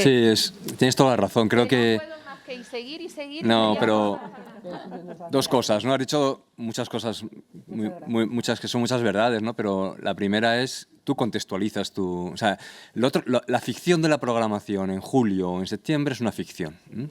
Que no la creemos todos, los inspectores... Bueno, nadie se la cree nadie, pero todos hacemos el juego, hacéis el juego. La realidad empieza el día que tú entras en tu aula y ves a tus alumnos y alumnas. Y además sabes que cosas, o si con la experiencia sabes que cosas que funcionaron muy bien el año pasado, este año no funcionan. ¿Por qué? Si son de la misma edad, la misma asignatura, esto moló, se pusieron, bueno, en mi caso, aburridos, ahí dormidos. Esto pasa todos los días. Por lo tanto, la primera decisión que tú tomas es cómo contextualizas tu currículo. Y esto es fundamental. Y además has dicho una cosa que es muy importante. Uno de los problemas de la enseñanza de las ciencias en España, que es lo que tú estabas señalando, es que es descriptiva. Descriptiva. O sea, yo me sé las fórmulas, yo me sé las partes del cuerpo, yo me sé las partes del ojo, de las plantas, pero no entiendo nada. Luego no sé nada, no lo veo, no entiendo el mundo como un científico, ni soy capaz de decir si esta cordillera es alpina o es... ¿no? ¿Entendéis? O sea, que el problema es unas ciencias explicadas como casi todo, igual que la historia, por cierto, descriptiva. Bueno, pues esto no nos ayuda a entender el mundo, que es lo que queremos. Esta es una idea fundamental. Y el otro instrumento fundamental, o sea, primero contextualizas tú que lo contextualizas también con metodologías, por supuesto, y el otro instrumento es la organización del centro y la colaboración entre los docentes, que es una revolución brutal, que supone una revolución brutal, porque claro, afecta a las ratios, a los horarios, al tiempo de permanencia en el centro, tema tabú, que no quiero meter, pero que tiene también, ¿no? O sea, relación entre horas de docencia lectivas y horas laborales, y por tanto cuánto tiempo estoy en el centro y puedo estar con, si me lo permiten, si puedo, si quiero, que tiene que ver con la formación continua, en qué momento lo hago, si son horas también laborales, no digo, no, pero es decir, que ahí entramos en una revolución brutal que tiene que ver con el gasto, porque entonces necesitamos claramente más refuerzos de docentes, y si no avanzamos es por todo eso, porque al final somos un país pobre que le dedica poco dinero a la educación, que no estamos, ¿no? Que no hay una conciencia suficiente ni una presión social suficiente por otros temas que no quiero tampoco traer aquí ahora, pero que hacen que no hagamos el cambio importante, que sería el cambio de la cultura profesional vinculadísima a la cultura de centro, que tiene que ver con eso que decías tú, que no hay manera de abordar las competencias si no se trabaja colaborativamente y si no se asume la responsabilidad colectiva.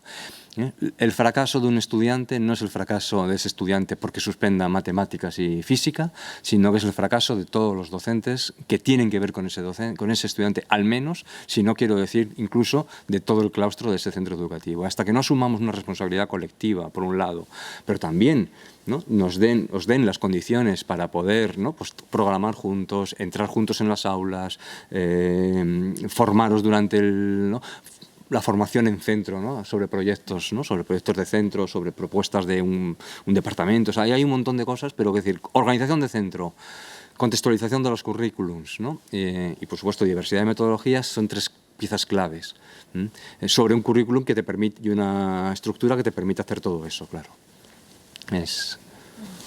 Bueno, Carlos ha hecho, yo creo, el resumen de los puntos principales que vivimos todos los docentes y bueno, podríamos estar eternamente porque decíamos que nos apasiona este tema y que estamos en un momento realmente clave, ¿no?, en la educación en España.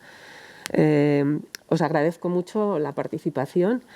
Y creo que es la hora de ir Pilar, a comer. Sí, pero ya habían pedido la palabra. Bueno, ¿no? Bueno, pues nada. Bueno, pues y nada, pues que esperamos que en otra ocasión podamos seguir debatiendo y ya en ese momento tengamos un sistema que nos permita, pues eso, formar o educar a los chavales hacia un futuro pues con incertidumbre, pero que ellos sepan defenderse plenamente. Muchas gracias.